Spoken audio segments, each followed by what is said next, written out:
कुछ नहीं किया, सिर्फ हिंदू मुस्लिम बुलडोजर सुलडोजर क्या क्या चलता है। हम लोग तो उतनी बात भी नहीं करते, क्योंकि हम लोग बहुजन समाज के लोग हैं, अपनी मर्यादा में और अपनी हद में रहते हैं। आप लोग देख रहे हैं बहुत सारे लोग, कितने बिजनेसमैन आके घर पे बैठ गए, सारी कंपनियां बंद हो गई, फैक्ट्रियां बंद हो गई। आज देश हमारा बिकने के कगार पे है, इसलिए हम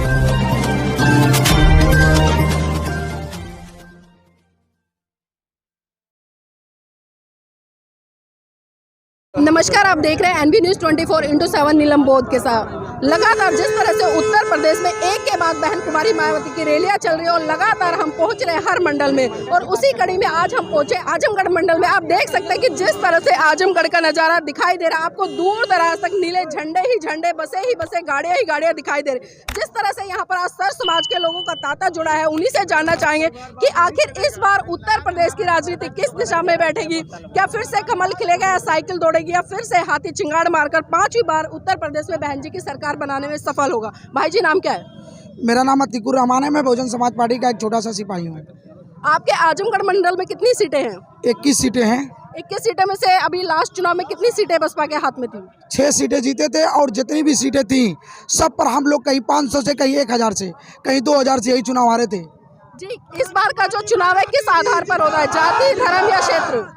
कानून व्यवस्था बहुत ही खराब थी, और माननीय बहन जी की सरकार में कानून व्यवस्था अपनी हदों में थी। कोई गुंडा, कोई माफिया किसी गरीब को परेशान नहीं करता था, और इसको देखते हुए, इसी को मद्देनज़र माननीय बहन जी आ रही हैं, ये फाइनली है। किस आधार पर आ रही हैं? तो आधार क्या, उससे पहले क्या आधार रहते थे? रोजी रोटी, कपड़ा, मकान, यही सब तो चाहिए लीडर से। सुकून की ज़िंदगी, रात को कम से कम ठंडी हवा में सो लें, और ऐसा ना हो कि खूब तगड़ा तगड़ा पंखवर लाइनियाँ मिले और पता चला कि भाला लेके आए, कोई मारबे करे दिन भर। तो इससे क्या मतलब है? तो योगी सरकार ने विकास के क्षेत्र में कोई काम नहीं किया? तो कितना काम किया? आप तो मेरी मीडिया की बहनें हैं, आप तो खुद ही, आपको पता होगा कि कितना काम उन्होंने किया है। नहीं, हम तो आपसे जानना चाहते हैं ना, आप वोटर हैं, आप किस आधार पर सरकार? कुछ नहीं किया, सिर्फ हिंदू मुस्लिम बुलडोजर सुलडोजर क्या क्या चलता है। हम लोग तो उतनी बात भी नहीं करते, क्योंकि हम लोग बहुजन समाज के लोग हैं, अपनी मर्यादा में और अपनी हद में रहते हैं। जी देखिए, बहुजन समाज के लोग हैं, कहीं ना कहीं मर्यादा जो एक अनुशासन के तहत पार्टी जानी जाती है, तो उसी कड़ी में कार्यकर्ता भी काम कर रहे हैं। भाई जी, नाम क्या है? कमर आजमी, कहाँ से आए हैं? मुबारकपुर विधानसभा 346। उत्तर प्रदेश की राजनीति को देखते हुए क्या लग रहा है, और खासकर आपकी विधानसभा की बात करूँ, किस तरह के समीकरण बन रहे हैं, किस आधार पर वोट पड़ रहा है? यहाँ अब्दुल सलाम लड़ रहे हैं मुबारकपुर विधानसभा से, ये भारी मतों जीतेंगे। ये सीट हमेशा ये बसपा की रही है, आज ये 30 साल से ये सीट बसपा की है। बसपा जीती है ये सीट पे? ये सीट पे एकदम 20 से 25 हज़ार से ये अब्दुल सलाम यहाँ से जीत रहे हैं। ये सीट मुबारकपुर की जो है ये बसपा की सीट है ये। लेकिन जिस तरह से अखिलेश जी दावा करते हैं कि भाई जो मुस्लिम समुदाय का वोट बैंक है वो सपा की तरफ जा रहा है, लेकिन जिस तरह से आपने बताया सपा का गढ़ रहा है ये सीट, तो इसको किस तरह से देखते हैं? गढ़ ये नहीं है, ये सीट बसपा की है। ये जो है मुबारकपुर की सीट जो है ये बसपा की है। उनके हम मजदूर नहीं है कि हम उनके साथ हैं, 22% हम लोग हैं, वोट देने के लिए नहीं है। खाली उनको एक कैंडिडेट जो है या तो चाहिए, मुस्लिम की कोई भागीदारी नहीं है इसमें। जी, आपका नाम क्या है? देवेंद्र सिंह। कहाँ से हैं देवेंद्र जी? सदर से, सदर आजमगढ़ सदर से। आपकी विधानसभा कौन सी है? आजमगढ़ सदर। आजमगढ़ सदर। तो किस तरह के समीकरण बन रहे उधर? हम लोग चुनाव जीत रहे हैं, माननीय सुशील सिंह चुनाव जीत रहे हैं, और भारी मतों से जीत रहे हैं। चुनाव जीतने का आधार क्या है? आधार ये है सुशासन।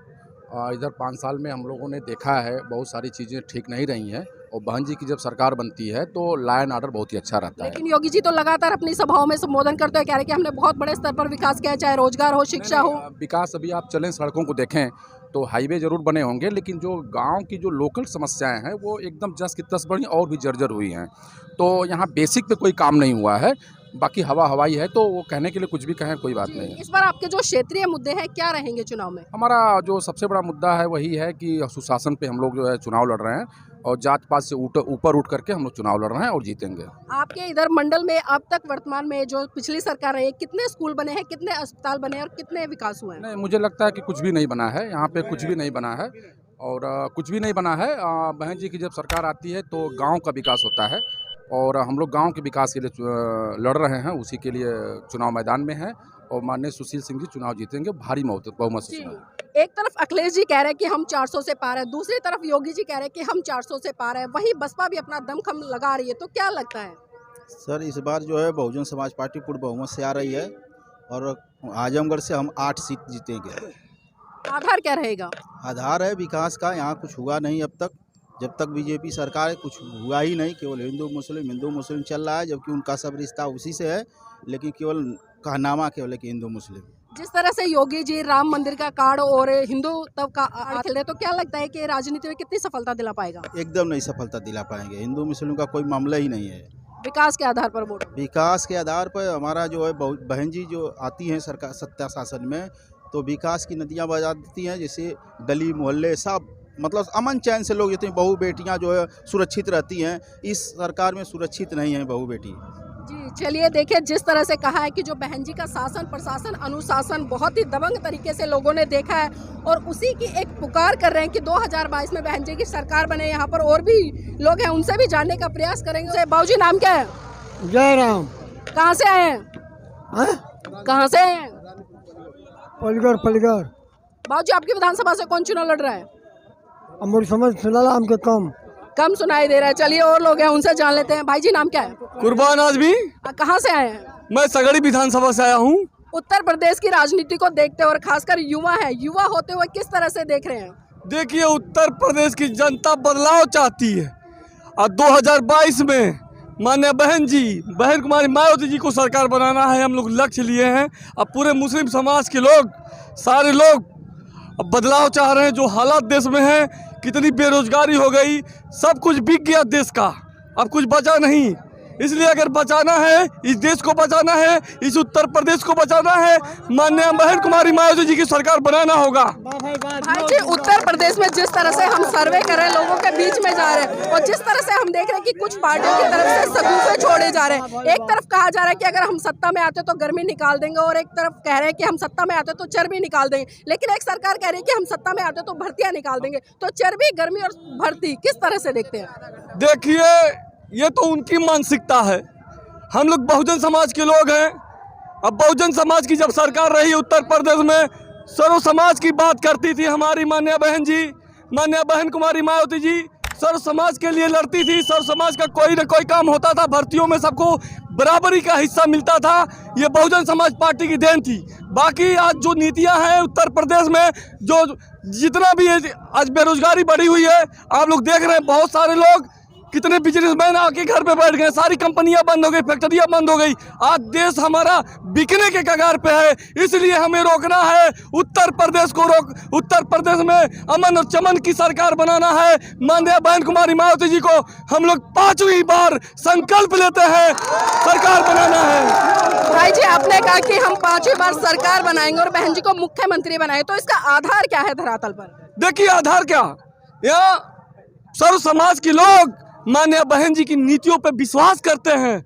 माननीय बहन जी ऐसी सरकार चलाई है जो गुंडों की कहावत सुनी होंगी, चढ़ गुंडों की छाती पे, बटन दबेगा हाथी पे। तो देखिए जिस तरह का जोश यहाँ पर युवाओं में दिख रहा है कि चढ़ गुंडों की छाती पर, बटन दबेगा हाथी पर। तो ये कहीं ना कहीं एक बदलाव की लहर चल रही है उत्तर प्रदेश में, क्योंकि पिछले 5 साल जिस तरह से योगी का शासन काल रहा और उससे पहले 5 साल अखिलेश का शासन काल रहा, जिस तरह लोगों ने देखा है कि दिन दहाड़े जिस तरह से युवाओं पर और महिलाओं पर, बुजुर्गों पर अत्याचार हुए और जिस तरह से बेरोजगारी के नाम पर लोगों को ठगा गया है, तो कहीं ना कहीं एक बहुत बड़े बदलाव की तरफ लोग बढ़ रहे हैं। और इस बार एक उम्मीद है कि 2022 में ये लोग बहन जी की सरकार बनाएंगे, ताकि सभी समस्याओं से इनको निजात मिल सके।